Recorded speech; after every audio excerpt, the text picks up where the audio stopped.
บายดีต่อพ่อพี่น้องทุกๆคนก่อนครับจะไปบอกเกี่ยวกับเรื่องดินดอนตอนใหญ่ยุทธบาลเขานี่มันแพงในหูได้พ่อพี่น้องเมื่อเล่าหักเล่าบอกเรื่องการศึกษาท่านจะว่าครับจะสิภาพพ่อพี่น้องไปรู้จักระบบการศึกษา6นายกรัฐมนตรีลาวนับตั้งแต่บักไก่ซ้อนปี1975จนฮอดบักท่องสิงป .4 เข้าโศกหายแล้วเห็นดิเป็นผู้นำประเทศ6 ยุค 6 สมัยมีคนเดียวจบการศึกษาจากยุโรปเศร้าใจบ่นายกรัฐมนตรีคนที่5บัวสอนการนั้นมาล่องจองจอยไปเจ็บพวกขี้กาดพวกจบมหาวิทยาลัยอยู่ห้วยบงเยาะ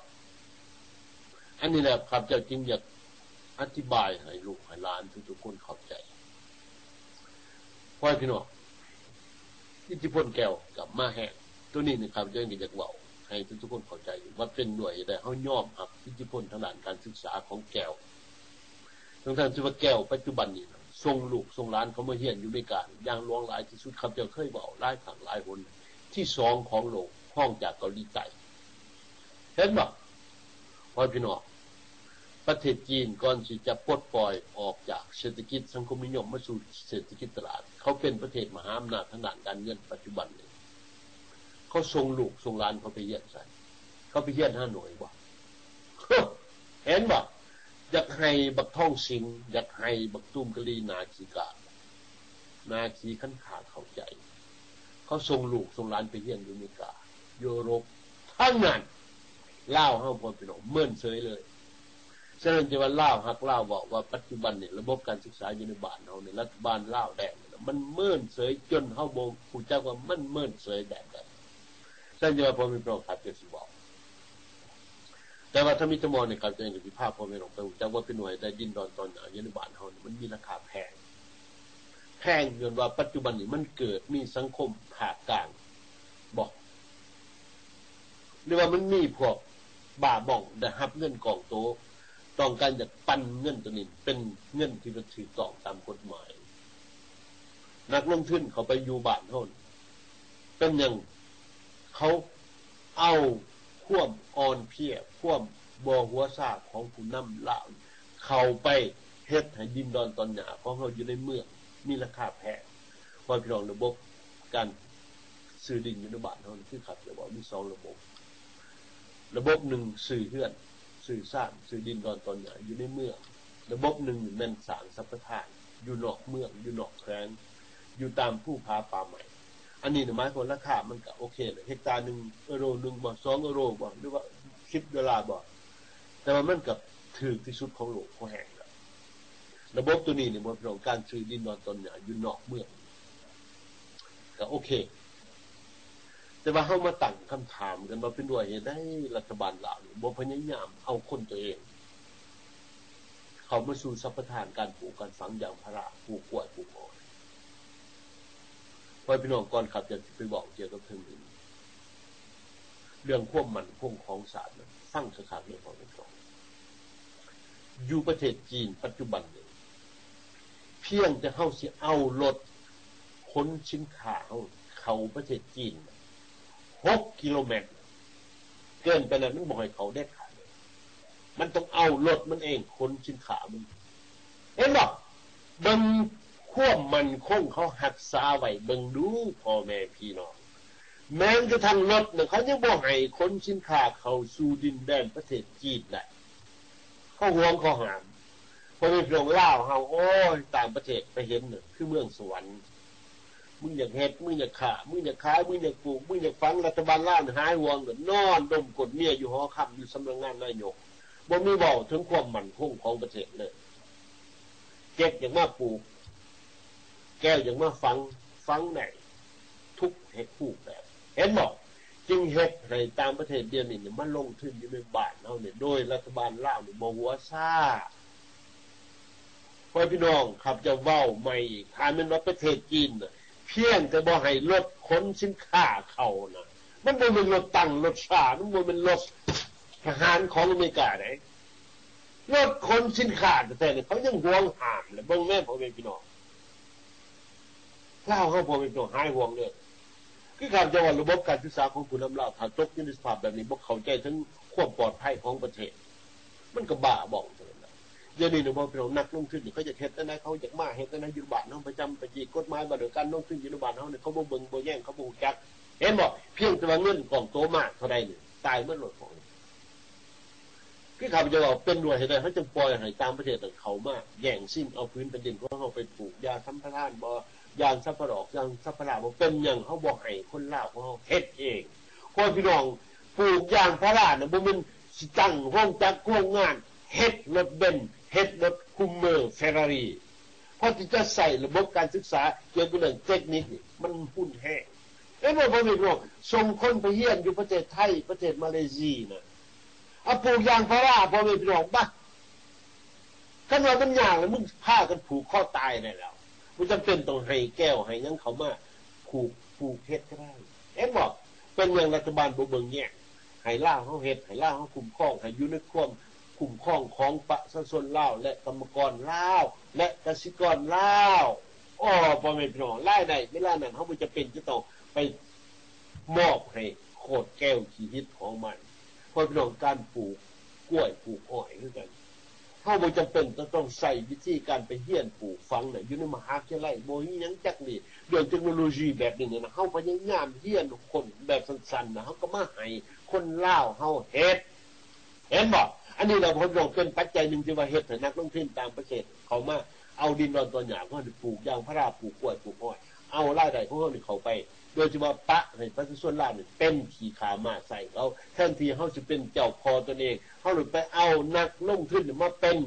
เจ้าพ่อจักรพรรดิอาณานิคมท้องถิ่นยุคศตวรรษที่21อันนี้นี่พอมีพี่น้องแม่นการเสียพื้นแผ่นดินว่าอยู่ตามผู้ตามผาอยู่ป่าอยู่ดง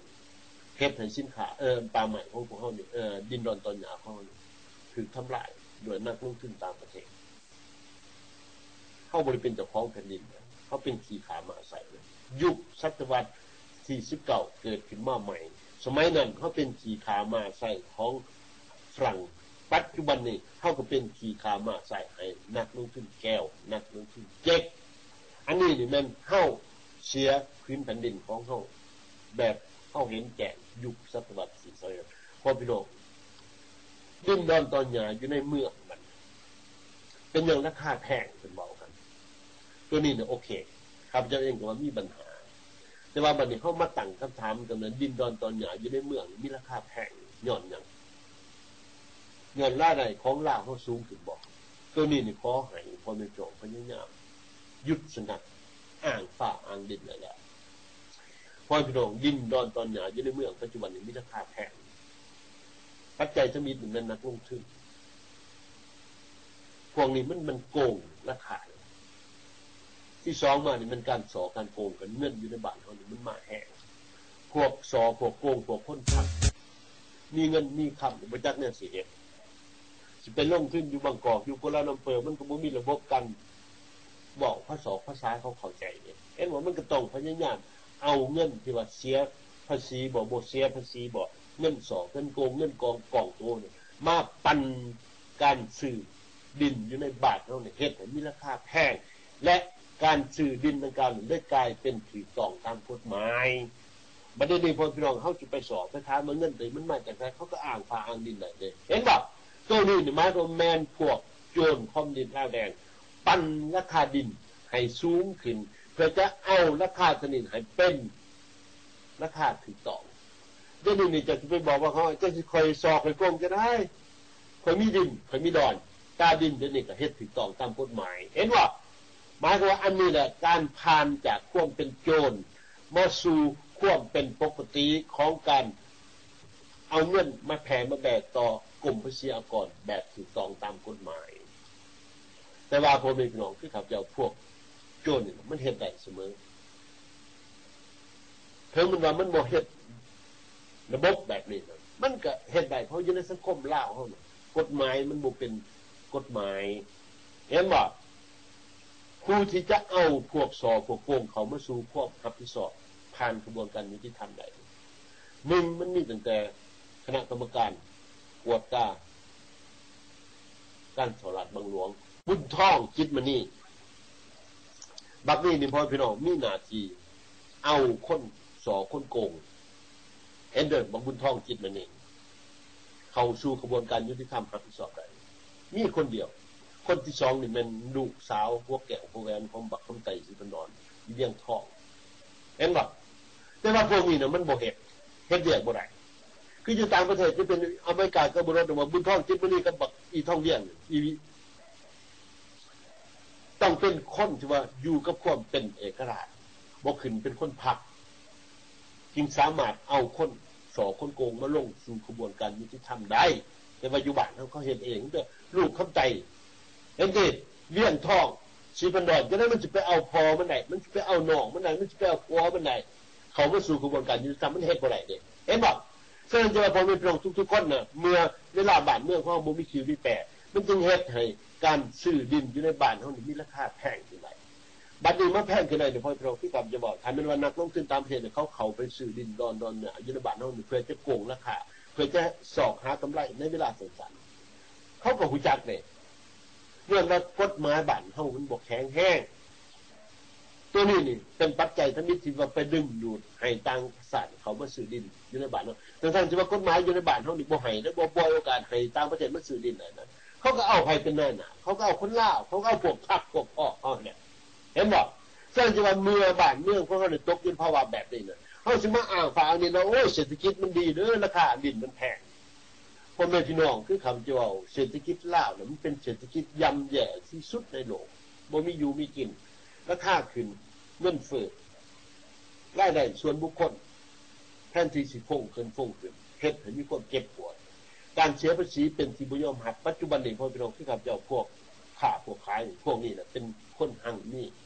การหังมีของพวกเก็บพวกแก้วอยู่ในบ้านเฮานี่โดยที่บ่ผ่านภาษีบ่เสียมันจึงเฮ็ดให้มีเศรษฐกิจมีเศรษฐีแก้วเศรษฐีเจ็ดฟุ้งขึ้นอย่างน้องหลายปัจจุบันนี้พอพี่น้องถามมันว่าไผไปเมืองปากเซ่เห็นบริษัทดาวเรืองแก้วที่แก้วบาเนี่ยเป็นยังมันจะมีความหังก็มีล้นฟ้าเรือดินสร้างเรือนสร้างวังเนี่ยใหญ่กว่าวังของเสด็จเจ้าบุญอู่เอาพวกพี่น้องที่ทำเกี่ยวกับการบ่เสียภาษีอยู่ในบ้านเฮานี่เป็นสิ่งที่ว่าสอบธรรมถามมันว่าเฮามีคนอยู่ในกรมภาษีนี่เป็นคนของเฮาจ่ายเงินของโตฮัดได้ซื้อได้กันเฮ็ดได้เห็นบ่อันนี้แหละพอพี่น้องจริงเฮ็ดให้ราคาการซื้อดินอยู่ในบ้านเฮาปัจจุบันนี้ฟุ้งขึ้นบ่ได้หมายความว่าคนลาวเขานี่มีรายได้ดีได้ลองวาดภาพเบิ่งบ่พี่น้องปัจจุบันนี้เฮาสิเห็นในคู่ในหมอเฮาสิเห็นคนผ่านกลางสามารถไปซื้อดินของเขาได้บ่ได้เลยให้ซื้อได้ก็บ่อยู่นี่ต้องเสียงพวกคนพักพวกสอพวกโกงพวกนี้เนี่ยมันเฮ็ดกันอุตรุดแหละแสดงว่าคนส่วนน้อยของประเทศมีโอกาสจะซักฟอกให้ดินอยู่ในบ้านเฮานี่เปลี่ยนสภาพราคาได้อย่างบอกไว้และหุ้นแท้เห็นบ่ผู้อื่นเฮ็ดบ่ได้เลยฉะนั้นจะว่าพ่อแม่พี่น้องถามมันว่าบ้านเมืองของเศรษฐกิจปัจจุบันเนี่ยอยู่ในคนอยู่ในกำมือของคนกลุ่มน้อยและคนกลุ่มใหญ่เนี่ยกำลังลิ้นร่นซอกหาเสากินคำบ่มีอยู่มีกิน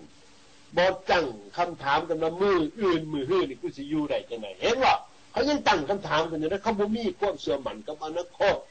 ฉะนั้นจะว่าอย่าสิให้พวกลาลีนหัวอ่อนนี่เขามาแสดงบ้าบ้องโอ้ยกระเดียนนี่เขาไปเบิ่งแหน่บ้านเมืองของเฮาเดี๋ยวนี้พวกเขาขายดินกันตาราง1กิโลเมตรกะเรนึง 2,000 3,000 เขาต้องตั้งคำถามนะเงินพวกนี้ซื้อเขาซื้อได้โดยวิธีใด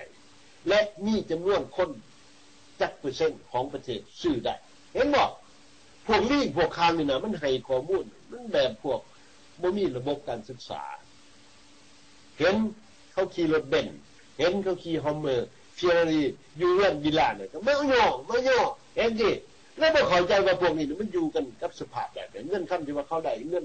มาแล้วเขาเฮ็ดบ่ตามปกติถึงจะว่านักการเมืองนักปกครองนักการค้าเขาเฮ็ดจังคือจ่ายภาษีเสียภาษีธรรมดาบ้านเฮานี่บ่พี่น้องคือคำเจ้าคนหังคนมีบ่ได้เสียภาษีผู้ที่เสียภาษีนี่มันพ่อแม่พี่น้องเฮาอยู่บ้านนอกกันหน้ามีไก่ตัวนึงเพิ่นก็ไปเก็บมีไข่ไก่ตัวนึงเพิ่นก็ไปก่อเอามีเหือแล่นจักเป็นเหือสังใส่การค้าบ่บ่ใส่การค้าเพิ่นก็ไปเก็บแล้วจะมีต้นพร้าวต้นหมากก็ไปเก็บเขาจนเฮ็ดให้ระบบภาษีอยู่บ้านเฮานี่มันล่มบ่รวยบ่มีคือมีแต่ บัดผู้ที่ว่ามีเงินมีคำคุ้นแห้งที่สุดคือพวกโกงสาดแดงแผ่นดินบ่บอกเลยอันนี้แหละพอพี่น้องครับเจ้าว่าบ้านเมืองของนี่ความยุติธรรมมันบ่เกิดขึ้นอยู่ใดจึงเฮ็ดให้บ้านเมืองของปัจจุบันมีความลุกขึ้นต่อสู้เขาจะมีการยับยั้งจากพวกบ้องพวกบ้าเข้าเมืองไปแล้วอันนี้นี่ขอให้ลูกหลานพ่อพี่น้องทุกคนเข้าใจบ้านเมืองของเราบ่พี่น้องถ้ามันว่ามีระบบการลงทุนอยู่ในบ้านเรานี่เป็นที่ยอมรับลูกหลานพ่อนี่มีอยู่มีกินมีอยากเฮ็ดงานทำเป็นประจำรายได้เพิ่มขึ้นคนผ่านกลางขึ้นมีได้คือประเทศเขมรปัจจุบันนี่เขาบอกแล้วได้ว่ามีคนผ่านกลางเกิดขึ้นแล้วสังคมตัวนี้ทั้งที่ว่าเศรษฐกิจของเขาก็ยอมรับได้บ่ได้แห้งได้บ่ได้แข็งได้ปีหนึ่ง8 ปีผ่านมาเนี่ยความเติบโตทางด้านเศรษฐกิจในประเทศเขมรนี่มีแต่8มีแต่ 5% นึงเห็นบ่แต่ในขณะเดียวกันนั้นเขายังมีความกล้าหาญเว้าได้แล้วว่ามีคนผ่านกลางเกิดขึ้นแล้วอยู่ในสังคมประเทศเขมรลาวเฮาบ่มีบอกจะเรียกปอดคนทุกข์ยากปอดนั่นเลยอยู่มึดเรื่องจังบ่มีคนทุกข์คนยากโคตรแม่แจ็คมันเอาข้อมูลเลยมาบอกมามายิงผู้ขาเองเหลือมกเหลือใจขนาดที่ว่าอเมริกาประเทศยุโรปเนี่ยเขายังรักษากลุ่มคนขอทานกลุ่มคุณทุกข์คนยากได้อยู่เจ้าสิไปประกาศประเทศเดียวว่าเป็นประเทศปลอดการขอทานบ่มีคนทุกข์คนยากโอ้ยมันบ้าอันนี้แหละจึงข้าพเจ้าจึงอยากเว้าเรื่องระบบการศึกษาของผู้นำลาวจะคนทำอิฐจนว่าคนที่6บักไก่ซ้อนก็คือบักทองสิงบักทองสิงก็คือบักจุ่มมันคำไต่ศรีสวัสดิ์เสี่ยงบุญยังเห็นบ่อันนี้แหละพอเรามันขึ้นกับระบบการศึกษามันไว้พี่น้องบ้านเมืองมันมีการเปลี่ยนแปลงปี1975บักไก่ซ้อนเห็นครองเมืองมา12 ปีเฮาก็รู้จักว่าบักนี่จบการศึกษาโอเคจะจบมาจากไสจบมาจากแก้วจบมหาวิทยาลัยแก้วเห็นบ่คนที่2บักคำไต่ศรีพันดอนบักนี่เนี่ยหายห่วงหรอกบ่ต้องถามเพียนอยู่แซงเกียมนี่พ่อพี่น้องระบบการศึกษาผู้ขายเองก็อาจจะเข้าใจว่าไผๆก็ฮู้จักเลยว่าแซงเกียมนี่มันเป็นห้องหยังเป็นมัธยมที่2หลังจากเรียนซีเซียมแล้วก็หมายว่าจากประถมเสียงประถมแล้วเนี่ยมาเรียนซีเซียมมาเรียนแซงเกียมเห็นบ่คนที่3ศรีสวัสดิ์แก้วบุญพันธ์คนอยู่ซ้ำเหนือเป็นปลังตงให้บักไก่สอนเพราะเป็นเรื่องระบบการศึกษาบักนี้เนี่ยบ่จำเป็นต้องบอกแต่แบบเดียวก็บักทองสิงฉะนั้นจะว่าพอเป็นเรื่องเฮาโศกหายที่สุด6ยุค6สมัย6นายกเฮามี2นายกบ้าบอกบ่จบประถมจากซ้ำเหนืองามหลายจบหลายเห็นบ่พอพี่น้องคนที่4บักเสี่ยงบุญยังนี่พอไปกรองคันว่าเสี่ยงนี่มันยังเสี่ยงโรงเรียนบ่ไปแล่นเข้าวัดเป็นนึงจะคอกจะแขกเทศบ่พอปี2ปีเขาได้เอิ้นเสี่ยงเห็นบ่เอาอีกแล้วโอ้พ่อแม่พี่น้องเศร้าใจบ่6ยุค6สมัยเฮามีนายกน่ะทุกคนน่ะบ่จบประถมบ้าตายแล้วพ่อแม่พี่น้องครับเจ้าน่ะกั้นใจตายได้แล้วคันมันผู้ขายอยู่กับพรรคคอมมิวนิสต์กล้าแล้วเห็นบ่พอพี่น้องนายกคนที่5บ่สอนคนเดียวจบมหาวิทยาลัยลูมุมบาจากประเทศรัสเซียอ้อยเอาอีกแล้วคนเดียวมาจากนรกโศกหายจบมาจากรัสเซียคนที่6ปัจจุบันนี่พ่อพี่น้องอดีตได้คู่สอนประถมเอาอีกแล้วอ่อนบ่เพี้ยบ่พ่อพี่น้องผู้ข่าวบอกนี่นะพ่อพี่น้องอ่อนบ่ได้นี่มัดต้นมัดโตเรือเสือยุคศตวรรษที่21ยุคปี2000ยุคปี2013เฮาเห็นนายกบ้านเฮาพ่อแม่พี่น้องประถมบ่จบเอาอดีตได้คู่พ่อพี่น้องพวกนี้เนี่ยคันไปอเมริกาเนี่ยข้าพเจ้าเว้าห้อยแต่ปันเตือนให้ย่านบิดเขาน่ะให้ไปล้างสวมเขาก็บ่เอาล่ะแต่มันสิเป็นนับเงินนับค่ำไปให้ได้ใจประจำวันได้บ่จังได๋เขาจะมีโศกหายแท้พ่อแม่พี่น้องเห็นบ่อัน นนี้แหละพระวิโรจน์ครับจะให้ทุกคนให้พวกเป็นถ้ำกันระบบผิวพิหามันนี่นะถ้ามันว่ายกยุคสมัย38 ปีภายใต้การภาพของพวกนี้เฮามีนายกเอาเสี่ยงเอาซ่าเอาข้วยเอาซัดเอาเตาหลานปีมาครองเมืองยังสิบ่ให้คนเป็นถ้ำหย่องมันผู้ขายก็ท้อเขายุติบ่ให้ความคิดความเห็นเลยอันนี้แหละพอพี่น้องคือข้าพเจ้าก่อนปี1975ลาวฝ่ายขวาของมันเป็นอย่างมันจึงมีระบบที่ว่าเฮายอมรับได้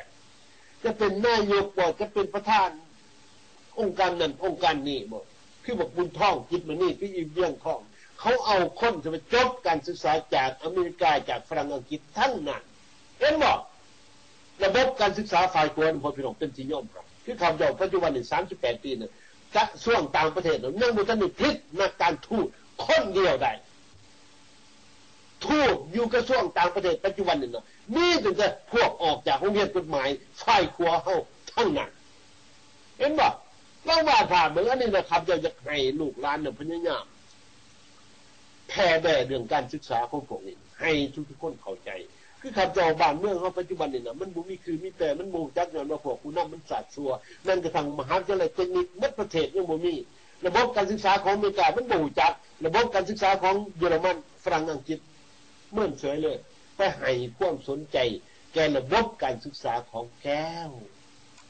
คนพี่น้องที่ข้าพเจ้าใช้องค์เดชเกิดขึ้นแต่แน่นอนที่สุดเฮาต้องรับการศึกษาของแก้วเฮาเห็นแก้วใหญ่เฮาก็ว่าใหญ่เฮาเห็นแก้วมันคักก็ว่าคักทั้งที่ว่าโลกทั้งโลกนี่บอกว่าแก้วนี่บ่มีหยังเด้อแก้วนี่ขี้ทุกข์ขี้ยากส่งนักศึกษาไปเรียนอยู่อเมริกานี่เป็นแสนๆห้องจากเกาหลีใต้ที่ข้าพเจ้าบอกมาใหม่ๆเห็นบ่โตนี่แหละพ่อแม่พี่น้องบ้านเมืองของเราปัจจุบันนี่มันจึงถูกสถาปนามาเป็นประเทศทุกข์ยากที่สุดในโลกพ่อแม่พี่น้องคือข้าพเจ้าบอกลาวลิ้นเข้าไปนี่มันบอกว่าลาวเจริญโคตรพ่อโคตรแม่มันเป็นอย่างมันบ่เปรียบเทียบกันกับประเทศไทยประเทศสิงคโปร์ประเทศมาเลเซียปัจจุบันนี่พ่อพี่น้องคันเลี้ยวไปเบิ่งประเทศไทยซื่อๆแล้วบ่หาข้ามไปหามาเลเซียสิงคโปร์เขามีการพัฒนากว่าลาวเลย40 ปีเห็นบ่เป็นอย่างทุกคนบ่ไปเอาข้อมูลมาทางมาแทนอันนี้แหละพ่อพี่น้องทุกสิ่งทุกอย่างนี่ลาวฮักลาวบอกเมื่อเกี่ยงมันเกิดขึ้นผลสะท้อนจากการศึกษาอยู่ในบ้านเฮาผู้นำเมื่อยเสยบ่ให้ลูกหลานเขานี่สร้างทรัพยากรคนนี่นะให้มีระบบความรู้ได้ถ้าบ้านเมืองนึงประเทศใดประเทศนึงสังคมใดสังคมระบบการศึกษาอ่อนเพลียคือสปปลปัจจุบันนี้ก็คือเฮาจังมันสิไปได้จังได๋ไปบ่ได้เมื่อไปบ่ได้แต่พ่อพี่น้องก็มีแต่รายงานดอกไม้รายงานตัวจบแล้วบอกพ่อพี่น้องเติบโตทั้งด้านเศรษฐกิจบ้านเฮาที่1ของโลกเลยจังได๋มันจะกล้าเว้าในขณะที่ว่าผู้นำลาวนี่ยังเป็นคนขอทานอยู่บ่มีอยู่มีกินเว้าใหม่อีก20หาประเทศยามสงบ20เขื่อนเอาเงินมาให้ทมงบประมาณลาวแดงบักท่องสิงบักนายกเตี้ยหน้ามาเห็นบ่มันโตยังมันโตด้วยการเป็นคนขอทานบ่โอเคเป็นเรื่องพวกสูเบาๆให้มาพอไปลงคือการจะว่าพวกนี้นะมันบ่มีหยังจังนี้ในขณะที่ว่ามันอ้างปากนี่ว่าขอความช่วยเหลือเขามันบ่เป็นความช่วยเหลือมันความขอทานเขาแต่ว่ามันใส่ภาษามวนหูซื่อๆมันบ่อย่างยอมเสียเปรียบคนพี่น้องบักจุ้มกะลีหนาขี้กากบักขนาคันคากบักสาดมาบักท่องสิงสาดชั่วผู้นำพรรคคณะกรรมการกรมการเมือง11คนศูนย์การพรรค65คนพวกนี้นะมันเป็นพวกขอทานทั้งนั้นปี1975ขอทานยังไงเอ้ามันคักมันก็ขอทานอย่างนั้นน่ะบ่มีหยังจักนี่นะซึ่งการขอทานของลาวปัจจุบันนี้เป็นที่ชอบธรรมแล้วเป็นที่ถูกต้องตามกฎหมายเป็นที่น้อมรับขอทานแบบดีลักซ์เห็นบ่แบบพึ่งผายขี่รถเบนซ์ใส่สูทคอมเพลตมีคนขับรถแล่นเข้าสถานทูตแล่นเข้าสถานทูตแม่เห็นบ่มันเป็นไปขอทานเขาเนี่ยย่อมือคอกแขกๆเนี่ยคันลาวเฮาลูกหลานเฮาไปขอทานเพิ่นบอกว่าเดี๋ยวนี้อยากให้เมืองเวียงจันทน์เป็นการปลอดคนขอทานเป็นอย่างมันสูทั้งหลายเป็นอย่างพวกพรรคคอมมิวนิสต์ลาวแดงบ่พยายามสร้างสังคมปลอดคนขอทาน อยู่ในพรรคของมึงนั่นอ๋อพ่อแม่พี่น้องข้าเจ้าจะให้ลูกหลานพญายามลุกขึ้นเว้าความจริงซอยกันเฮาบ่มีหน้ามีตาหยังแล้วปัจจุบัน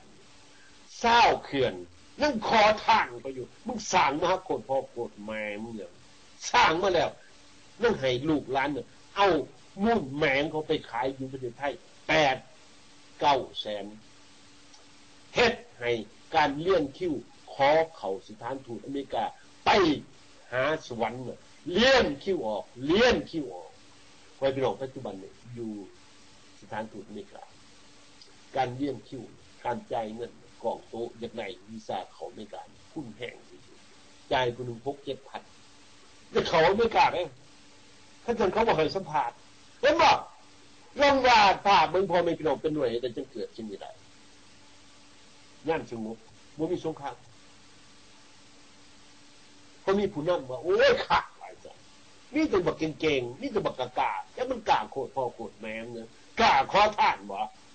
อันนี้แหละพ่อพี่น้องครับจะให้ลูกหลานทุกๆคนพยายามบอกคนจริงว่าพวกนี้เฮาปล่อยโอกาสเงินโอกาสทองให้มันได้38 ปีเขาพ่อแล้วเฮาฮอดข้อหอยเฮาแล้วเขาจะทำมันลงทำแล้วเขาจะเตะมันไปเมืองเวียงไส้มันแหละถ้ามันบ่จัดทางไปผู้ขาจะให้ล่าหักล่าจูงแขนมันไปนะ